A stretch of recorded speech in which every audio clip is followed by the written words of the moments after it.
diinatti amanteesna lattum ormatti qawwaakum mul'istum diinatti amanteesna lattum ormatti najiraachistam jireenya raafa. Ashama harka fuunee akkam jirtanii kabajamtoota fi jaalatamtoota chaayinaa laayyaantu asallaa jedhu jalatti argamtan nagaan koo bakka jirtanitti sinaa qaqqabu siniin jechuun jaaladha. Egaa kaa yeroo darbe viidiyoo hojjedheetan ture waa'ee mana ijaaraa hagam akka gatii nama gaafatu sinitti meetiin ture. Egaa ani mana hojii kiyyaa haala kanaan gahadheetoo jiran siniin jedha. Waaqayyo haa galatoomu. Garuu manumti hojii kunuyyuu hagam akka qarshii hagamii akka fixuu kanatti hirreeggattee ol baasii maalii akkasirratti baasisiisu deebisiti gana amma hin xumuramne haga amma kan jiru baasiin maal fakkaata sibirtoo meeqa fixe manni kun amma fakkeenya wanni akka suuqiitti waan itti hojjedhuudha. Egaa kana maalan akkatti hojjedhu mooyyuu yeroo biraatan isin dhiyeessa jechuudha. Dubbachuun dura karoorsanii karoora san namaan ga'uun dura hojii hojjetanii namatti mul'isuun gaariidha. Ittan hojjedha jedhee tananii ijaaree mana jireenyaa cinaatti isin jechuu jaaladha. Egaa kaa ganaadha manni kun.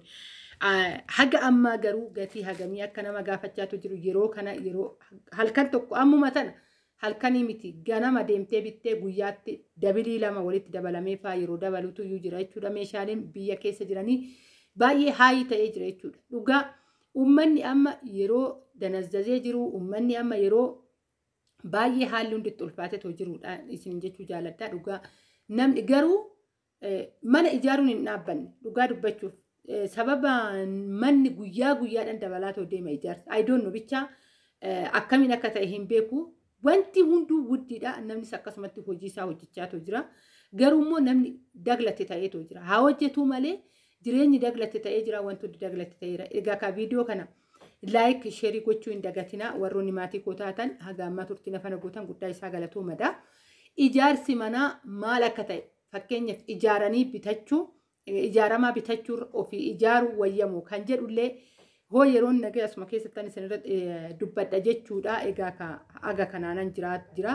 Innuyyuu kala liishoo amma bootaa kana ganaa hojjetamaa jira. Hojjetameen xumurre amma bootaan isin argisiisaa jiru kan liishoo ol hojjetanii darajaan ol ka'uu qaba. Waan ani irratti hojjedhu sun immoo liishoo ta'uu qaba waan ta'eef bootaa kana guutanii ganaa kan isa cinaa hin guutamne jechuudha. Haga ammaa maal fakkaata? Baasiin haga ammaa jiru maal fakkaata? Namoonni ogoo si hojjetan garaadha si hojjetu qarshumaa baasteetoo hojjisiistu. Keessattuu shamarran hoggaa ta'an maaltu jira kan jedhu hundaayyuu waan jiru hundaayyuu isiniifan ibsan isiniin jedha. Obsaan viidiyoo kana dhaggeeffachuu hin dagatina. Yaada qabdanillee koomentii jalatti naa barreessan isiniin jechuu jaaladha. Egaa ka viidiyoo darbe keessatti ayidoon nu dubbadheef kaanillee hin beeku waa'ee bulukeetti garuu cinaa dubbadhee sanan dhiisee haga ammarrasi gana wanta hojiidhaa ta'ullee bulukeetti waan ala jiru kana ganaan ittiin hojjedha. Bulukeettiin tokkichi kan badu hin jiru. Sababbiin isaa bulukeetti feesisa isaa wajjiniin bulukeetti takkittiin birrii 15dha. Dhugaan isiniin jedha jechuudha. Bulukeetti takkittii birrii 15 yoggaa bitan bulukeetti 500 yoggaa beestan meeqa akka ta'u 11,000 moo bulukeettiin 500 11,000 miti 21,000 moo waan akkasii ta'a jechuudha. Birrii 15 herreeguun ni danda'aman isiniin jechuu jaaladha. Dhugaa baay'ee ulfaata walumaa galatti bulukeetti kanaan buustee bulukeetti takkittii birrii 15 buustee feerroo takkittii 1,000 bittee hojiin baay'ee ulfaata. Garuu immoo dirqama wanna gootu hin qabdu jireenya waan ta'eef jechuudha. Biyya ormaa keessatti haga hoomii hojjetteetis fiddu hagosuma sitti deemaa jira malee jireenyi Itoophiyaa wanta sirraa qanas tokko hin jiru. Sumatu achi taa'a malee akkuma dhuftuun wanti hunduu haarawa sitti taa'a wanti hunduu wanni sitti taa'a. Garuu yeroo qabdu qoxxobattee haala qabdu qoxxobattee too waan qabdu irratti hawaasanillee wal bartaa haguma tutturaatoo deemtu waa baay'eellee baraatoo deemte jechuudha. Dhiifama naa godhaa konnekshinii seeniif intarneetii oduun hin cufinan hojjechuu jalqabee jechuudha. Kanaafuyyuu kana fakkaatan isin jechuu jaaladha. Bulukeetti 500 waggaa buustan 7,500dha. Bulukeetti 500 garuu homaayyuu ijaaru jechuudha. Suuqii akkanaa waggaa ijaare malee wanna biraa homaa tokko namaaf ni ijaaru. Egaa kan mana ijaaruudhaaf bulukeetti hojjettoota haga 1,000 gadi sin buusisan jechuudha. Isaayyuu mana hirribaa kutaa hirribatii fi saaloonii waan akkasiisan waggaa ta'e bulukeetti 1,000 waggaa sin buusisan malee anuyyuu bulukeetti 500 jechuudha. Bulukeetti nama bu'eetoo jiru kun jechuudha. Baay'ee lafa keessa gaffageessanii dhaabanii lafa keessaa ol ka'aa Kana fakkaatan isiniin jechuu jaaladha. Amma yoo achi teessaniitu hojjettan dhugaan isiniin jedha. Baasiin xiqqaasitti fakkaata. Bulukeettiin 500 waggaa kana ta'u, bulukeetti takkittiin 15,000 ta'e waggaa kana ta'u, biyya keessa teessee immoo boorsaa kee keessaa baasaa yoo hojjisiistu hagam akka ulfaatuun isiniin jechuu jaaladha. Yeroo darbeellee ka viidiyoo keessatti dubbadhee tan ture. Please namoota qabaattan taanan hojjisiisuu duubatti hin deebinaa isiniin jira. Sababbiin isaa sibirtoo yeroo darbe yoo 2,200 argite 1,200 ta'ee argita. Sa'a boodayyuu birrii wayii yookaan birrii 40 birrii 30 dabaleetu argatta jechuudha. Dhugaan isiniin jedha. Innaa kanaafuyyuu baay'ee ulfaata. Feerroo oggaa bittee makiinarra baay'ee rakkisaadha. Yoo makiinaa Ayisuuzii kanaan hin fe'ini wanti itti feetu gizeeraati achitti qarshiidhaan kukkuchiista. Bakka wanti hunduu kan ati irra eeggatte oliidha. Wanti hunduu kasirratti baatoo deemu jechuudha. Amma ka haga ammaa dirasii mana suuqii tana bichaa jechuudha. Ganaadha ka. Lafa amma akka argaa jirtan karri ittiin hojjetamne mana hojiiti karri seeraatti galuu qaba. Maskootiin seeraatti galuu qaba. Hojiidha waan ta'eef jechuudha. Akkuma argaa jirtan keessa ganaa liishoodha. Girgiddaan isaa ganaa hin garafamne. Alaanillee hin garafamne. Biyyaans sibirtoo qaraxiitii 4 barbaada jechuudha. Itti aansuudhaan immoo lafti kun liishoo waggaa laqallaqamu gabaabumatti qaraxiitiin lamaayyuu yoo ga'edha jechuudha. Kanaafuyyuu walumaa galatti qaraxiitii 6 barbaada jechuudha. Egaa birrii 2,200 eessa deema.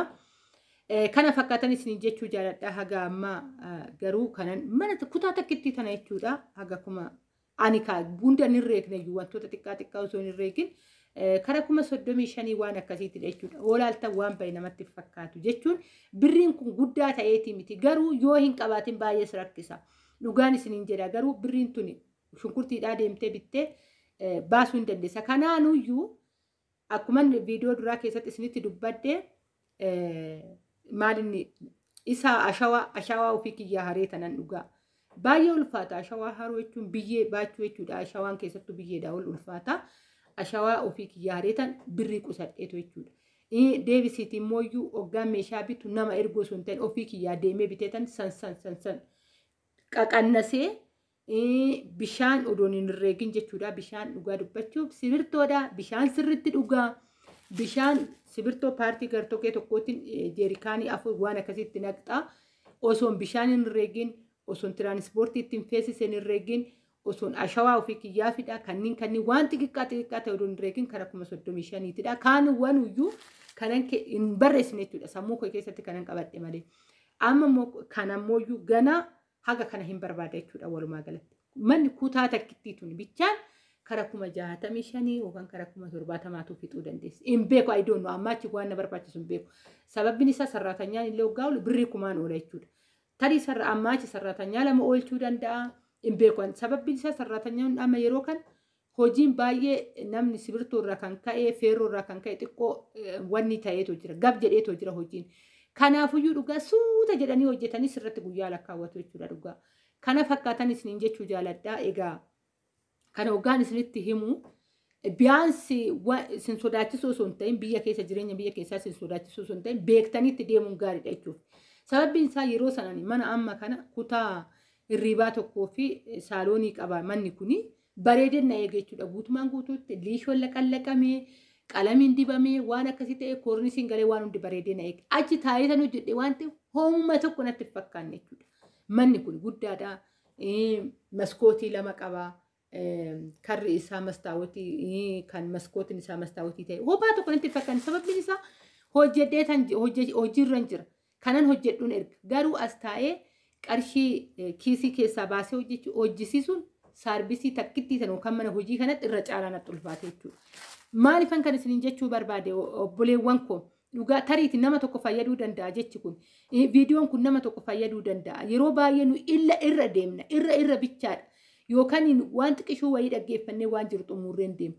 Maaliifan kan isiniin jechuu danda'e achi teenyee nama kan gargaarurra seefii oggaa godhannillee qarshiin nu barbaachisa. Isuma hunduma caalaa immoo osoo hojjechaa jirtanuu hangi badellee odoo bade jechuudha. Achi odoo hojjechaa jirtan mana ijaarrachuu jechuun waan salphaa isinitti fakkaatin. Kanammoo hoggaan jedhu yeroo kana mana caraqaa baay'ee sodaachisaadha dhugaa.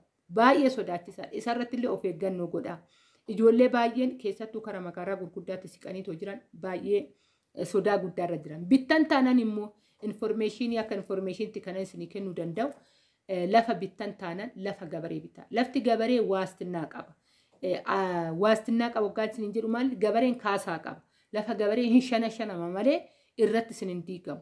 Kanaafuu kanarratti illee of eeggannoo godhaa isin jechuu jaaladha. Fakkeenyaaf micayyoo boontuu chaayinaa lamni wallaalee hin jiru. Chaayinaan ishiitillee dhugaa dubbachuuf ijoolleen keenya laalaan jirtan gaafa viidiyoo bu'aa hojjette viiyuun ishii baay'ee daddabaadha. Anuu viiyuu qabaadheeti miti garuu micayyoon tun nama lapheen cabeedha. Biyaan isaanii mana koo keessan jira ishiin ijaarradhe biyya koo keessattan hojjedha. Qarshiin kun immoo hojiidhaan haa ta'a. Kana mana ijaarradhe jettee gaafa ishiin qabatteetu galtu. Manni jireenyaa namarratti diigamuu jechuun du'a bakka already bakka akka jirtuutti iyyuu rakkaabamu rabbi hoggaasi gargaare malee jechuudha. Mana jireenyaa jechuun bu'uura ilma namaatidha. Kanaafuyyuu odoo gamanumaan yaada kootidha odoo jajjabeessine isiniin jechuun jaaladha baay'ee garaa nama nyaatti warroonni akkanaatillee of eeggannoo godhaa isiniin jechuun jaaladha biyaan haga danda'ame abbaa lafaatirraa bituu yaalaa lafa odoon bitiniin dura qoradhaa.